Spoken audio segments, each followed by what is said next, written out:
What's going on, everybody? Welcome to the Points Per Podcast. My name's Eric. That's my co-host, Will. And today, we're going to help you guys answer 5 tough questions that you're going to be faced with in your Dynasty rookie drafts. We're getting real close to the NFL drafts. We're less than a week away at this point. I'm getting excited. I know it's that time of year. You guys are probably going to have your Dynasty rookie drafts starting up here in the coming weeks. So hopefully we can help you out, give you some advice that'll better your Dynasty team. So before we get into it real quick, Will, how you feeling about this one? Bro, I'm feeling good about this video, this draft class, a different story, because I think these questions are going to be pretty important to get answered for drafts. But that's what we're here for today, just to kind of talk it out and see what we can figure out and see if there's some calm to the chaos to find here.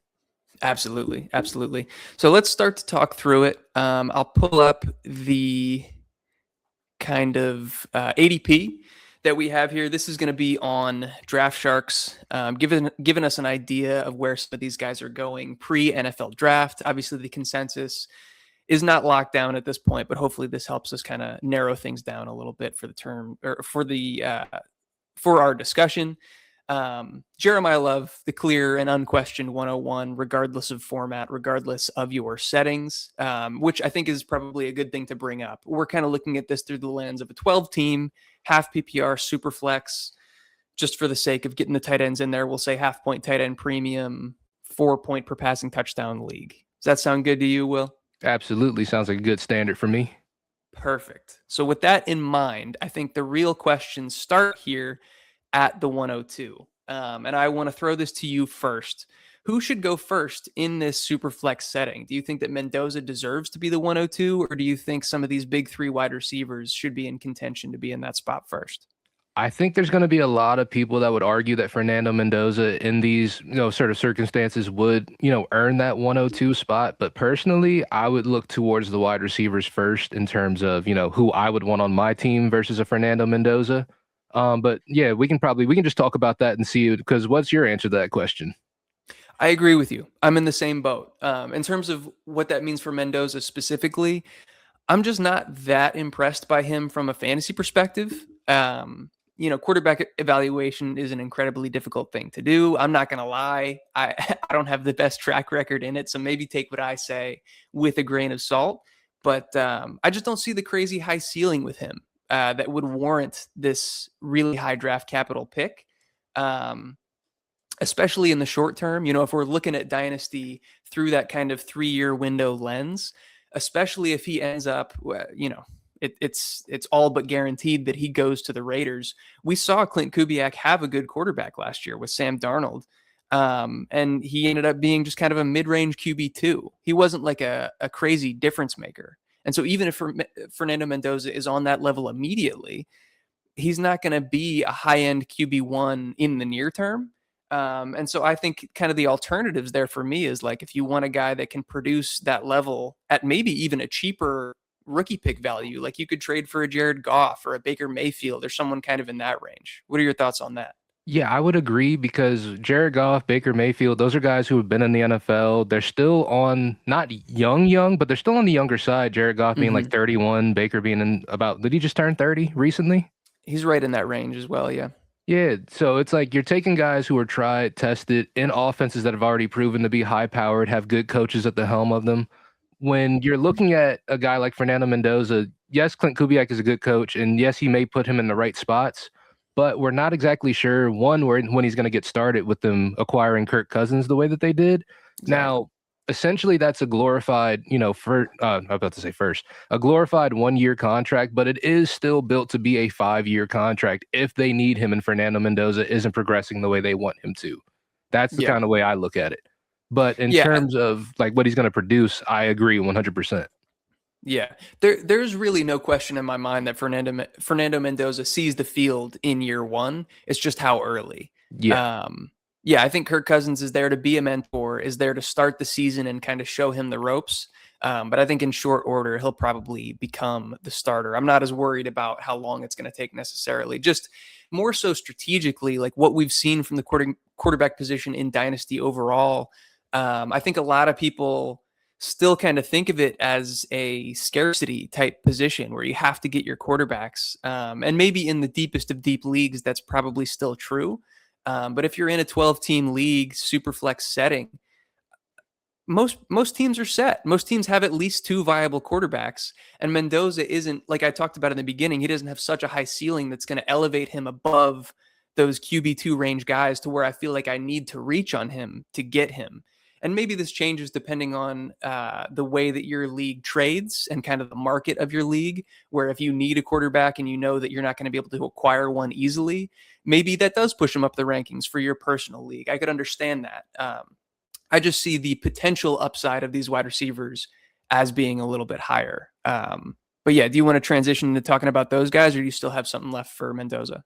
Oh, I'd have just one more note for Mendoza. Just Yeah. off of past performance as well. I would feel like he would rank along the lines of like, yeah, he's a first overall pick. He's probably going to be the first overall pick this year, but he's more in the same boat of like a Cam Ward than I would say like a Caleb Williams or something like that in terms of Oh, just for past sure. performance in the NCAA in itself. Because Yeah. last year was such a ginormous leap from the years prior that it's a little tough for me to believe one that he's going to keep operating at that same level at the next level, but it just makes me nervous how long it's going to take him to actually develop into that if he ever does. So like you're taking more of a shot on a guy like him than you would previous, first overall picks. Absolutely. No, I totally agree. It took him a little bit longer to develop. I do think he had some good years there at Cal before he transferred to Indiana, but they were still kind of under the radar, similar to what you talked about with Cam Ward. So yeah, no, I'm in agreement. I think that is a good note. But let's transition on to talking about these big three wide receivers here and maybe how they rank amongst each other. For me personally, just trying to be, as transparent as possible, all these guys really are neck and neck for me. They're all in the same tier. I'm not going to fault anybody for picking one over the other. I think there's good arguments for everybody. But for me personally, Makai Lemon is my wide receiver one.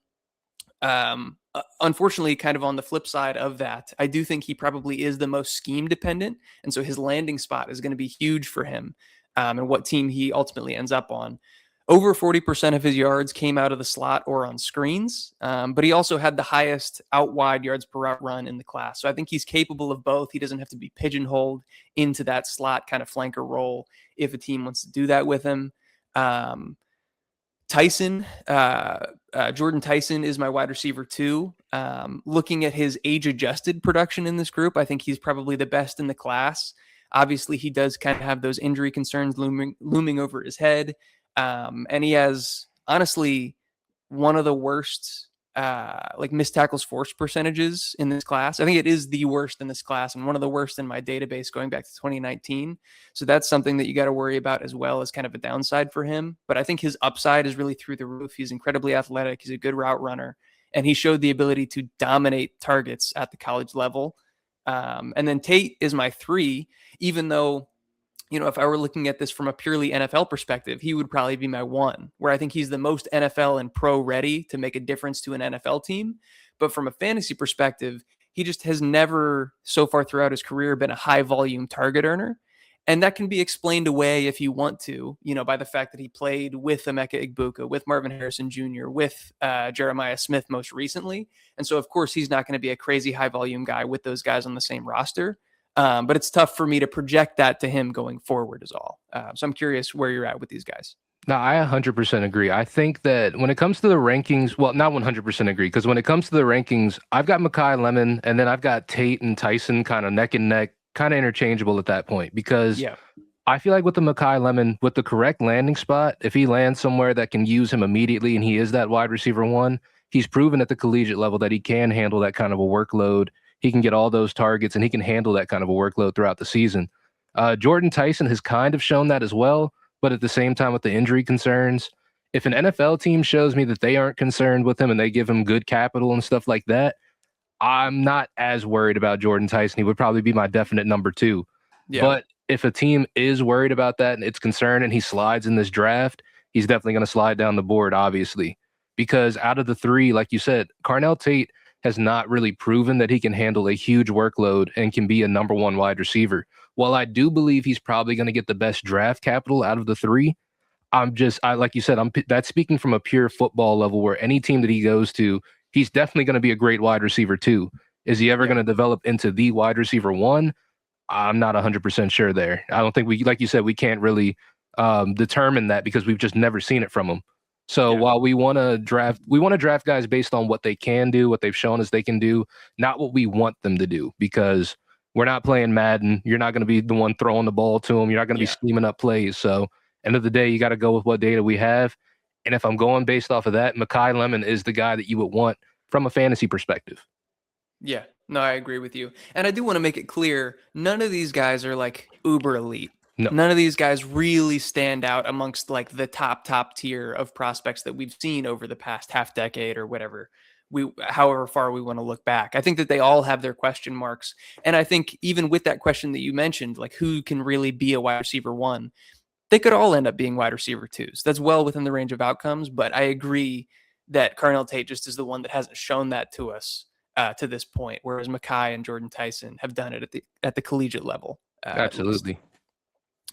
All right, let's move on to our second topic here. As you can see in the ADP at the 6th position, I'm trying to highlight it, but there we go. Kenyon Sadiq, especially if we're talking about tight end premium leagues. In our case, we're talking half point tight end premium. After his insanely elite combine performance, he shot up draft boards. He's found himself into this position in the mid first round, which I think is warranted. I think that Eli Stowers, all the way down here at the 112, is also, kind of should warrant being in that conversation for the first tight end off the board. I'm curious your thoughts between these two tight ends and maybe if the gap between them should be a little bit smaller. I absolutely agree. I think that, Kenyon Sadiq is going to be the first tight end off the board. But in Yeah. terms of which one I would want on my fantasy team or which one I think is going to sort of play the tight end position itself a little bit better, I would kind of lean towards Eli Stowers. I think, his draft capital is definitely raised in these last couple of weeks. People were talking about him mid to late second when we first started the process. But after the combine, a little bit more thought about it. He's raised himself up to the first round. And I think by the time we get to actual drafts, we might even be a little bit higher depending on where he gets drafted at. But in terms of them as players, I think Kenyon Sadiq, when you look at him from what Oregon did when they were scheming things up for him, I think it was exactly that. I think a lot of things were schemed for Kenyon Sadiq to succeed, because when you look at the profile and you see how elite he is, it kind of makes you look and be like, why did they leave so much on the bones when it comes to his actual performance? Because Yeah. he could have done a lot more if he's this 4.39, uber athletic tight end. You would think that, especially at the collegiate level, when you're that athletic and you're head and shoulders better than everybody, it shows on paper. So why isn't that the case with Kenyon Sadiq? Whereas Eli Stowers, we don't talk about his athleticism, or we talk about Kenyon Sadiq's athleticism a lot. Mm-hmm. But when it comes to Eli Stowers, he's not a slouch at all. He still ran a 4.51. He tested with the highest vertical jump we've ever seen in the draft at all. He broke Kenyon Sadiq's record immediately after he broke the record. Yeah. So it's like we talk about one as if one's athletic and the other one's not. And that's just not really the case here. They're both very athletic in their own ways. So, and it kind of shows on tape in terms of, which one is a better player. But Kenyon Sadiq, I think he's going to be on the field more than Eli Stowers could be potentially too. So it's tough which one I would really want on my team. It is tough to say. I want to see if I can share screen here. Yeah, so I just wanted to take a second to share this screen. This is from NFL Mock Draft Database, just to give us an idea of where the current projections are for their draft capital. Kenyon Sadiq sitting here right in the middle of the first round at pick 17. And then we got to scroll a little ways to Eli Stowers all the way down here at 50, kind of in the middle-ish of the second round. So that's a fairly substantial difference in terms of like capital investment from a team if this ends up being closer to accurate. So based on that, if that were to be the outcome, I still would have Sadiq as like the first guy that I would recommend you taking in your dynasty rookie drafts. But pulling this back up, regardless, I do think that the gap between the two should be closer. And to get into that a little bit more, I do have kind of a big write up here. Maybe I can skip through some of it. But in terms of stat comparison, just like as producers, Stowers blew Sadiq out of the water. So if the first number is going to be Sadiq, the second number is going to be Stowers for all of these respectively. Career average yards per route run, 1.72 to 2.34. Career receiving market share, 0.1 to 0.24. Receiving yards per team pass attempt, 0.77 to 1.82, and dominator rating 0.11 to 0.19. Across the board, Stowers is a better producer at all levels throughout his career, and that's including the fact that he was a quarterback to start his career. That's something that I don't know that we've touched on yet. I'm not sure. Did Nope. you bring that up already? No, not yet. Stowers was a 4-star quarterback recruit coming out of high school and didn't start playing the tight end position until like 2.5 years into his college career. So yeah, he's, Sadiq gets points for being an early declare coming out after year 3, whereas Stowers is a 5th-year guy. That is a big difference. But considering the fact that he's only been playing the position for 2.5 years and the fact that he put up these type of numbers is really impressive to me. So if we try to compare the two, right, like I already went over some of this information, but just some of the stuff in my write-up. Kenyon Sadiq, 20-year-old, early declare, very likely to get first-round draft capital. Based on relative athletic score, sports scores, he's one of, if not the most athletic tight end of all time. Got to give credit where credit is due. Only Brock Bowers, Loveland, and Pitts are first-round tight ends that have recorded more receptions in a season prior to turning 21 than Kenyon Sadiq. So that's very good company to be in. But then on the other end of the spectrum, he had next to no production during his first 2 seasons at Oregon. In year 3, his breakout year, he barely outproduced the tight end 2 on his team. And if you remove screens, he has the worst yards per game of any round 1 tight end ever. On top of that, he is a questionable blocker. I think right now the consensus among the community is that he's a more capable blocker than Eli Stowers. He has a better chance to be on the field as an inline tight end than Stowers. I acknowledge that.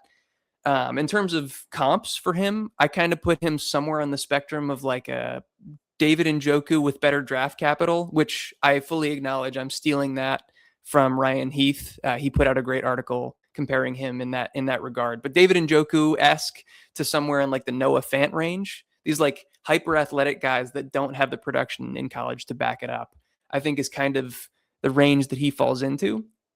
And then for Stowers, I already mentioned the fact that he was a quarterback, 2.5 seasons as a tight end. From the positive end of the spectrum, in his first full season as a tight end in 2024, his receptions market share of 27.4% was higher than Travis Hunter's in that same year, the year that he won the Heisman. His receiving yards per team pass attempt in that year was 2.1, which ranked only behind Harold Fannin and Tyler Warren in that year. And then in 2025, he followed that up by leading all tight ends in college football, at least in the FBS, in yards per route run of 2.55 and won the Mackey Award as the best tight end in the country. And then you brought up the fact that he's really not that far behind Sadiq in terms of athletic testing when it came to the combine. The only negatives that I have for him are the fact that he is a 5th-year guy, which we already kind of addressed. The consensus as of now seems to agree that he is a bad blocker. It's going to be tough for him to stay on the field, which is really important.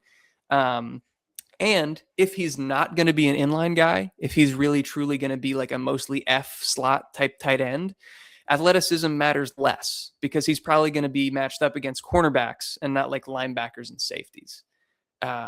So in terms of verdict for him based on all of that, and for comparison's sake, I have this written up that he's probably like a Dalton Kincaid-esque, and I don't know whether that's like derogatory or not. Like Dalton Kincaid has been hyper efficient and a very good receiver, but he's also like a 60 to 70% snap guy, so you can never count on him truly to be your starting tight end in Dynasty. But I'm curious your thoughts on all of that.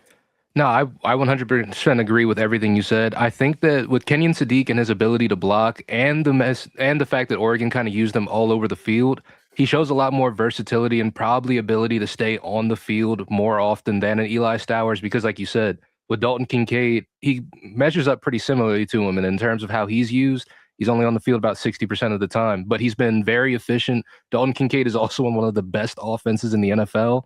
Yeah. So it's tough to, with landing spot. We don't know if Eli Stowers is going to get blessed like that or not.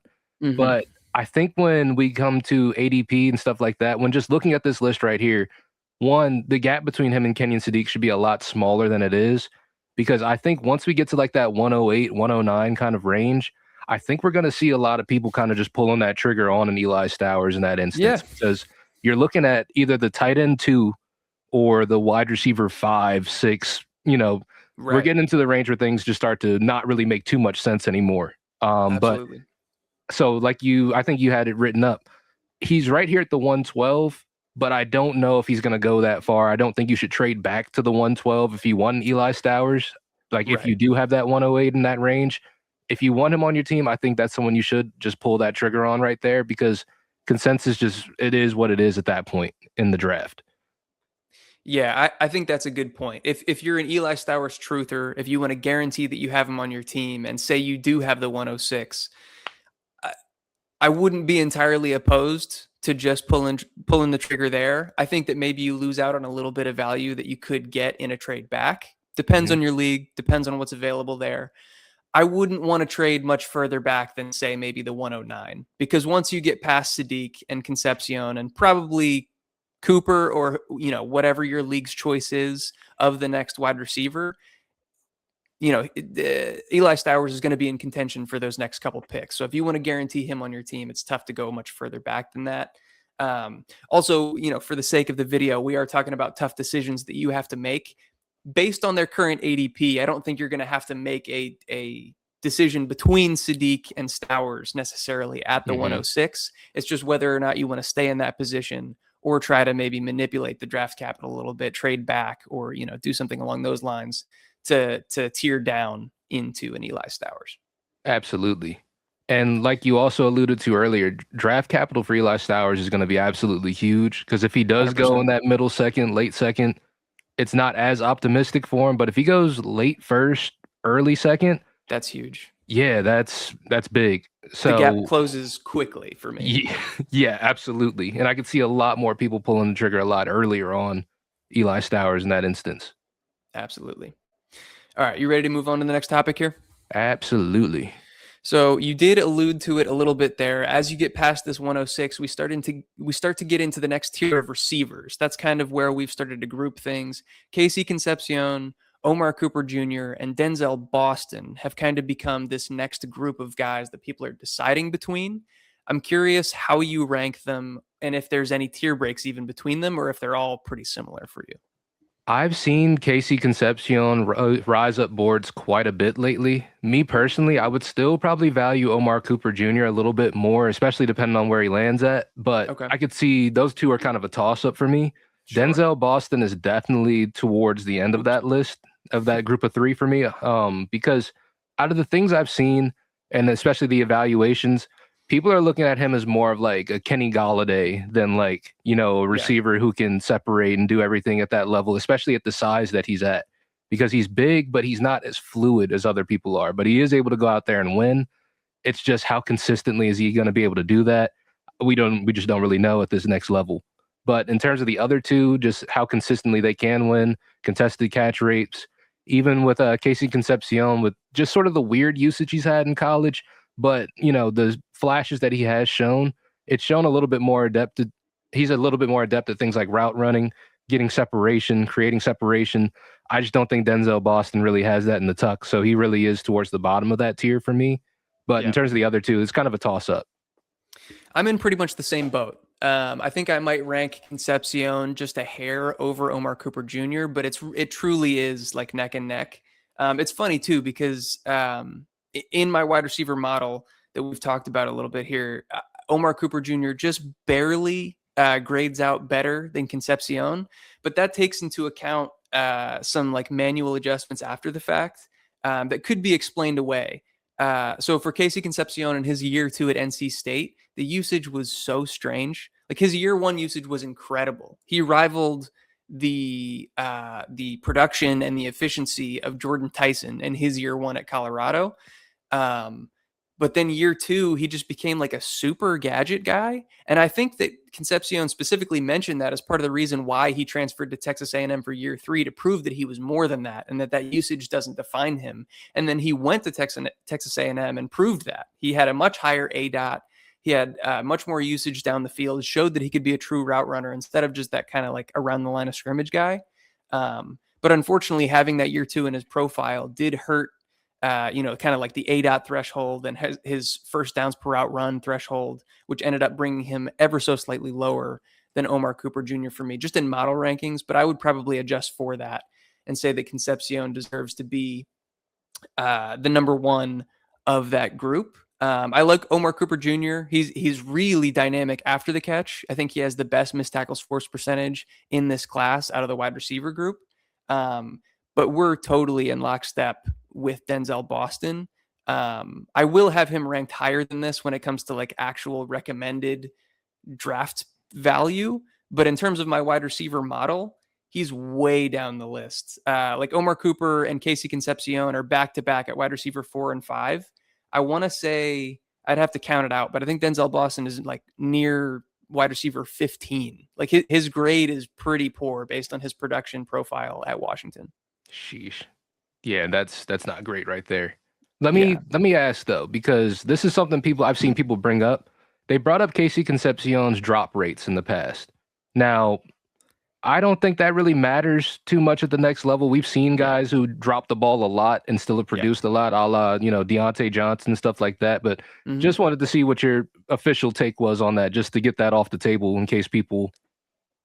100% agree with you. The drop rate doesn't matter to me in the slightest. Like, it's not something that I guess we should completely ignore. It's something to have in the back of your mind.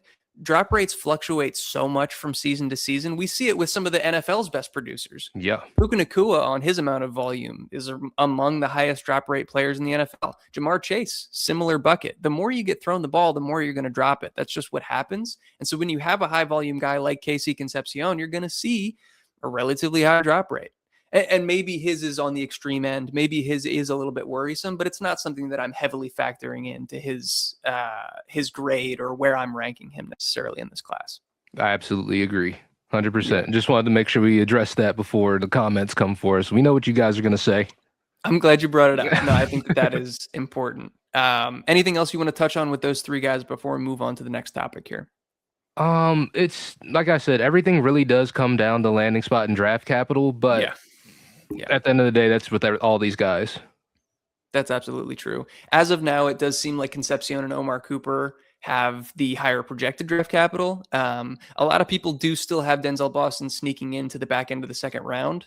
So these probably, they'll all end up in that kind of like mid to late first range is what I would expect. But these guys, I think, do have a higher chance of being in that like middle range where maybe that draft capital leads to more opportunity. Absolutely. All right. And then, so those are the big three kind of questions that I think are going to be the most important, especially for your first rounds where you're not trying to make mistakes, where you don't want to give up value. So hopefully that's helpful to you guys. These next ones are going to be a little bit further down the board and also a little bit more subjective, maybe up to you. But the fourth one that I want to talk about is who are some players that you consider maybe landmines, some players that you think at their current ADP are players that you should be avoiding. Okay. To start off, someone I'm concerned about, Zachariah Branch is a big name. I've seen him going mid, even early second round in some drafts, some mocks.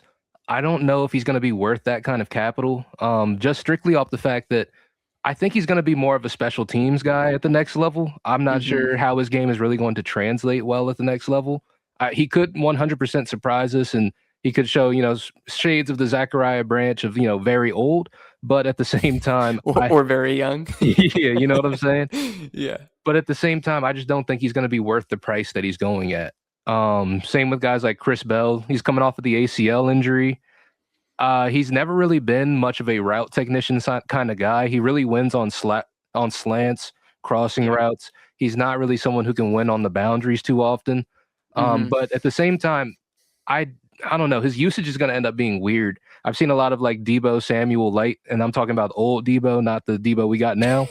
But but in terms of usage, unless you're in the right situation, I don't know how useful that is at the NFL level, because Debo got one of the best offensive minds in the league in terms of Kyle Shanahan, coaching him and drawing up plays. I don't know if Chris Bell lands in that same kind of situation with that same kind of opportunity. And there's a name I've heard a lot lately. I've heard Skylar Bell. I've been watching a lot of Steve Smith lately because Skylar Bell is one of his guys. Yeah. So it made me kind of take a look. And to be honest, I wasn't very impressed. I don't see it. I don't want to say I know more than Steve Smith, but at the same time, I don't see the same thing that he's seeing. So maybe I'll be wrong at the next level, but me personally, I'm avoiding him at the price he's going at. No, I completely agree with all three of those names. I think I have five of these guys from the wide receiver position specifically that we should be avoiding. All three of those are on my list. Zachariah Branch, just to kind of add on to what you said, fully a gadget guy from everything that we've seen so far throughout his college career. His ADOT, just listing it off, his ADOT from year 1 to year 2 to year 3, 6.3 yards, 6.7 yards, 3.6 yards. Yeah. That might be the lowest I've ever seen.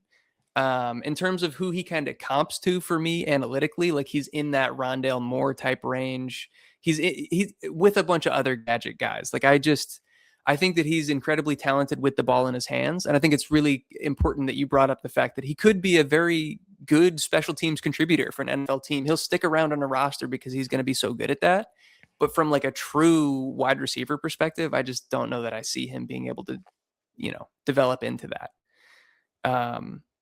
You mentioned Chris Bell. I think that the size speed element of it is intriguing, and it's probably going to lead to him getting higher draft capital than maybe he deserves. But just from an analytical perspective, he was also very low on my list. I think he graded out as like the third to last receiver in this entire class. And he didn't really break out until that final season, and then that was cut short due to injury. So we didn't even get to see that fully kind of come to fruition either. Skylar Bell, similar situation. He played at really low level competition schools and then had his breakout year at UConn. And yeah, he put up high production numbers, but again, like it's just not super impressive, especially if you adjust for age and for strength of schedule. He doesn't grade out that well. Malachi Fields and Jacoby Lane, I think, are kind of grouped together as some other guys I want to avoid, both more in that like jump ball category where like their highlight reel is pretty fun, but I don't see them being consistent fantasy producers on any level. I tend to focus more on the receiver position. So those are the guys that I feel most confident about saying that you should probably avoid at cost. I do want to try to branch out a little bit. At running back, I don't have any like specific names that I'm fully against, but I do think that whoever ends up being the consensus RB2 in this class is probably going to get overdrafted. It seems like right now that's going to be Jadarian Price. Like maybe whoever Seattle drafts at 32 or whatever the case may be, I think is probably going to be end up going at a price that's a little too high for my liking, whether that's Price or Mike Washington or whatever the case. Curious your thoughts on that.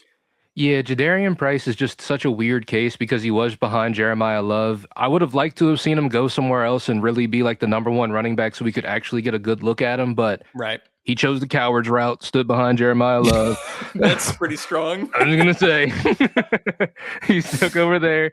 But as a result of that, that's why we're kind of in the place that we're at, because it's not like he had the most stellar combine to go behind that and be like, yeah, he's definitely the number 2 guy. But with Mike Washington, obviously, he had a great combine, didn't do great in terms of production. So it makes you wonder if he's just really good when he's running in tights versus, on the field. So like you said, either one of those guys, I'm not super excited to have them on my team at the values they're going for, because we got Jadarian Price literally listed up here at the 109, possibly. Yeah. I just don't know if he's worth that. And Mike Washington, front end of the second round, depending on where he gets drafted at, that may shoot up even further. So those are 2 guys, like you said, I'm not super excited about. And if, like you said, Seattle gets either of them, we already know they're going to be in a committee. We already know who's taking the goal line touches. So that's true. It probably won't be till the end of the year in year 1. Zach Charbonnet is going to take a while to recover from his injury, I would imagine. But yeah, once he comes back, then that muddies things quite a bit. Yeah. Yeah. I want to make it clear that like, I'm not, I guess I prefaced it by saying this. I'm not like entirely anti Jadarian Price or Mike Washington Jr. I just think that based on the way that this class has kind of set up and the way that the NFL is going to value whoever that RB2 is in the late first or early second, based on the production profiles that we've seen from these guys, I just don't think that they're necessarily deserving of being taken in your rookie drafts as high as they're going to get pushed up to. That's all. But I will say, though, I'm not mad at you if you take either of these guys, especially if they do go like early second round or anywhere in the second round, because at that point, they're going to be someone who gets used. It's just a matter of, I don't know, situation at that point. And if there's going to be a position that draft capital matters the most for, it's probably going to be running back, because, situation and opportunity matter more than talent in terms of like ratio of those two compared to any other position. If you get put in the right position as a running back and you get the opportunity, you don't have to be that good to put up good numbers. And so if a guy gets drafted highly and gets that opportunity, then that's what's going to be important. So I'm at least willing to kind of have that devil's advocate mindset that maybe I'm wrong about that. No, I agree with you there. I think that's a frugal take on the matter. I think, that's how people should be looking at it at the very least. I think draft capital is going to play a huge role for these two, or for, definitely for these two, or just any running backs taken at this point in the draft. But right. It's just the price right now that makes me just a little bit wary of the two. 100% agree. But with that, I think we're probably ready to move on to our final kind of topic and question here that we need to address. We're looking at undervalued players. We're looking at potential sleepers, guys that might not be valued as high as we think that they should be based on their prospect profile. Do you have any names that stick out to you or jump off the page right away? I think somebody who's very interesting to me, I'm looking at Nicholas Singleton out of Penn State. Yeah. Just one of the running backs out of there. Obviously, last year he had a very weird year. Penn State as a whole had a weird year. Starting quarterback goes down. It's just a strange situation. I think what last year showed us more so than, Nicholas Singleton being a bad running back, I think it just showed us that he's good in the right situations. I think, especially when it comes to him as a runner. Katron Allen, performed better than him, but I also think that just kind of comes down to what the situation was, who could get more usage and who was better in the chaos that was that team towards the end of the season. Because it was tough when their starting quarterback went down. Everything went to hell. Absolutely. Because the two of them, they sort of as a duo remind me of, like, at least the past year, it reminds me of Sony Michel and Nick Chubb back in the day, where, Sony Michel had the better senior year, and he got drafted earlier because of it. But Nick Chubb, obviously, when we're looking at everything now, one's still in the league doing, pretty well. The other one's not in the league anymore. Now, whether that, is a talent thing, it is what it is. But people valued Sony Michel just because he had a better senior season than Nick Chubb, when Nick Chubb had been the better producer over time. And with that being said, other than Jeremiah Love, Nicholas Singleton has put up one of the best running back seasons out of all of these prospects. So he was sorry to cut you off. He was a Debbie Darling. Just like everybody was into him. He was in the conversation for RB1, and then the junior and senior years weren't as impressive.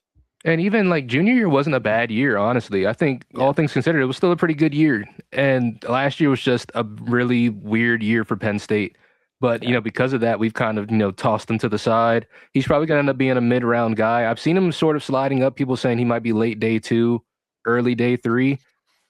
I don't think that's bad depending on the right situation, because we've seen guys like Kareem Hunt find success last year in the right situations just because he fit better for the scheme. And obviously Nicholas Singleton is a zone gap sort of runner. If he was to match up with the team who ran a scheme like that, who could value him, and he's a natural pass catcher too. Yeah. I don't think he's going to be an RB1 for a team, but I think he's someone that can produce at a high level. And if he were the only running back left due to injury or whatever circumstance, I think he could still do extremely well with that spot. 100%. I think he's really DeAndre Swifty to me, where like you get him to the NFL level and he's going to be frustrating for NFL coaching staffs because he's going to miss the designed gap. He might not run this run scheme to the correct hole that he's supposed to hit every single time, but he has the upside. He's explosive. He can take it to the house. And honestly, when we're talking about this range in a rookie draft, or at least in this class where things start to fall off kind of immediately after the first round, I'm shooting for that upside. And so to get a guy like Nicholas Singleton that's capable of taking it to the house from anywhere on the field, this is kind of what we were hoping from Travion Henderson, and he showed us some glimpses of that. The situation just didn't end up being as great as we hoped in year one. But with Singleton, you're going to pay a way cheaper price than you ever would have had to with a guy like that. So I'm big in on Singleton as well. Absolutely. And then just sticking with the running backs, just to talk about Jonah Coleman, I think he is a guy that, in terms of like, if we're going running back for running back, I think his vision is better than Nicholas Singleton. I think he's a guy who can kind of create 100%. For himself. I think he's also a better pass catcher than people give him credit for. I think he's one of those guys that, in the right situation, he could find a lot of success as well. Again, I think he's going to end up being a committee guy. I don't think he's going to be a bell cow for any team. But with the frame that he has, the, skill set that he has, in the right situations, he could lead a team, in terms of being the running back for that team. Yeah, no, I like that take a lot. I think if we weren't taking projected draft capital into account at all, he would probably be my RB2 in this class. I like Jonah Coleman a lot. Obviously, based on the reports that we've been getting, Jadarian Price and Mike Washington seem to have the edge on him in terms of where they're going to get drafted by their respective NFL teams. And so that's something that you have to take into account when it comes to prospect evaluation as well. But I like Jonah Coleman a lot. I think that he's got good vision. He might not be the most explosive, opposite of kind of what we just talked about with Singleton. He's not going to be able to take it to the house from anywhere on the field, but he's just really consistent. He's like maybe like a light version of Cam Scatabo, where he's going to be physical. He's going to be good in the red zone. He's just not going to be crazy explosive. Yeah, I Kind of where absolutely I'm at. agree. I think he's Yeah. going to be somebody who can definitely churn out yards. He might not have those breakaway runs. He probably may never have those breakaway runs, but Yeah. in terms of someone who's going to be able to go out there and he can probably get you a good 4 or 5 yards of carry, man. He can, like, Yeah. I think he can do really well, especially given the right situation. 100%. You mind if I go off about some of these receivers real quick? All right, I know that's your thing, brother. Go for it. That's my thing. So in terms of undervalued, these aren't going to be true sleepers. I'll get to those in a second. But undervalued receivers, I think Chris Brazzell deserves to be talked about. In this range of guys that we're talking about, the range of outcomes is very wide. I'm not confident that any of these guys are going to be hits necessarily, but I do think that they deserve to be valued higher than they currently are. Chris Brazzell, I think, has upside, one with just his size, speed, ability, his ability to go get the football. He's somebody that we should be talking about more. Ted Hurst out of Georgia State. I'm not sure. Oh, okay. He's not that far down the list. Really well-rounded analytical profile. Also big dude, 6'4", over 200 pounds. Obviously did it at not a very big school, so we'll see what he can do when he gets to NFL competition level. But I'm a big fan of Ted Hurst. Bryce Lance out of NDSU, similar story. I'm not sure how far down I have to scroll unless I passed him and just didn't see him. I don't know. Maybe he's not on this list, but Bryce Lance is probably going to be like a third round pick, I would guess, in most people's dynasty rookie drafts.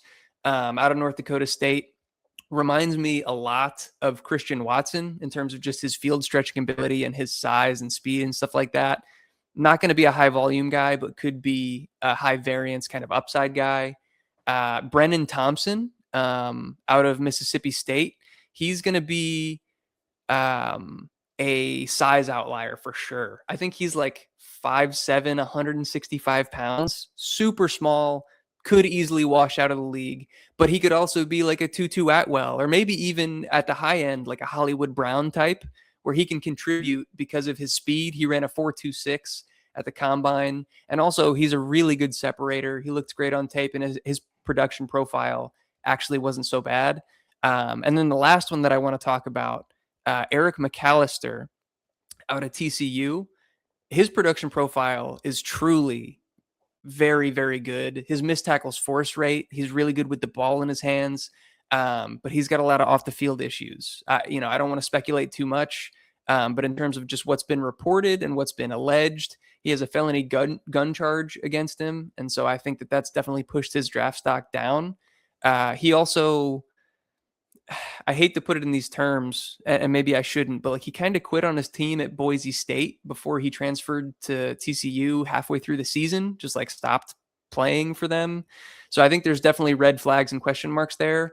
And I just found this out not long before we started recording. He picked up a Jones fracture at his pro day. So I think he's going to be like super duper undervalued.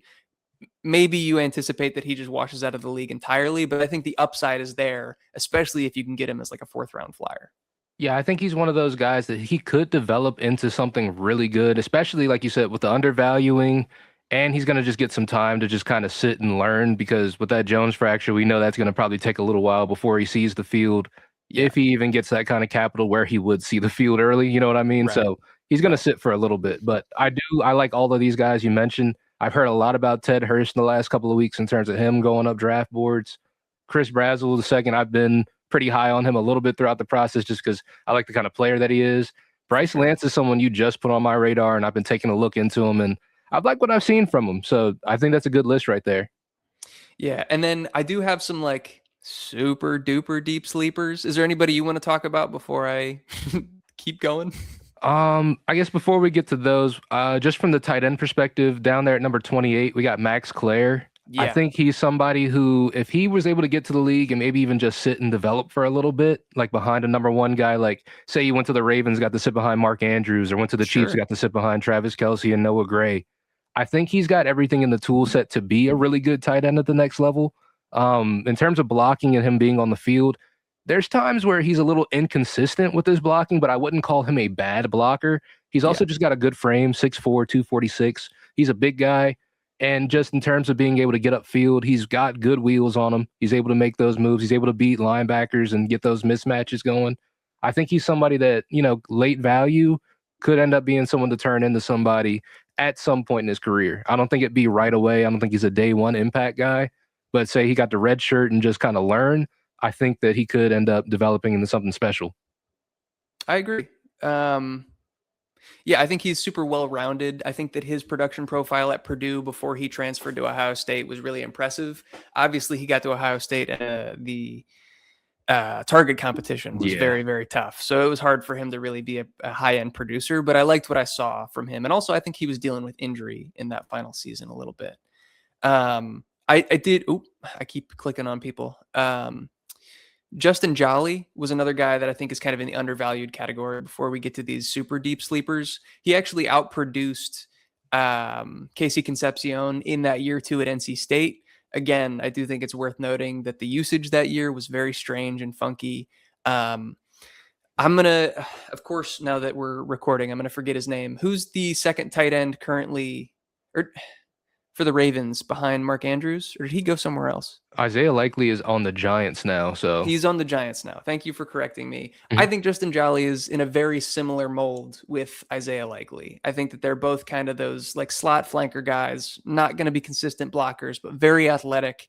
And if put in the right situation, could get a lot of volume as receivers. Absolutely. All right, let's get into some of these deep guys. Just real quick. I don't even know if they're going to be listed.